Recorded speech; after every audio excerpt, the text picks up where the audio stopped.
আসসালামু আলাইকুম। ভাই নাম কি? নাম কি আপনার? আকরাম। আকরাম, আচ্ছা। কি সমস্যা আপনার? কি সমস্যা নিয়ে আমার এখানে কি সমস্যা নিয়ে আসছিলেন? ব্যথা আর কি সমস্যা? মুখে কথা বলতে পারে না, প্যারালাইজ হয়ে গেছিল, মুখ ব্যাকা হয়ে গেছিল। আচ্ছা, আগে কি আপনি ব্যাকা হয়ে হাঁটতেন?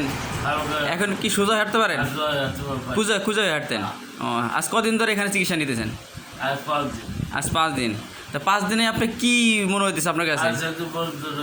তাই? আচ্ছা, আপনার রিপোর্টে দেখলাম কিডনির সমস্যাও, কিডনির অনেকটা লেভেল বাইরে গেছে ব্যথার ওষুধ খাইতে খাইতে, শরীর ফুলে গেছিল। এখন একটু ভালো লাগতেছে না? আপনি একটু পারতেছেন, ব্যথাও কম মনে হইতেছে। আশা করেন যে ভালো হয়ে যাবেন। আল্লাহর রহমতে ভালো হয়ে যাবেন, আল্লাহ যদি রহমত করে। ও আচ্ছা আচ্ছা।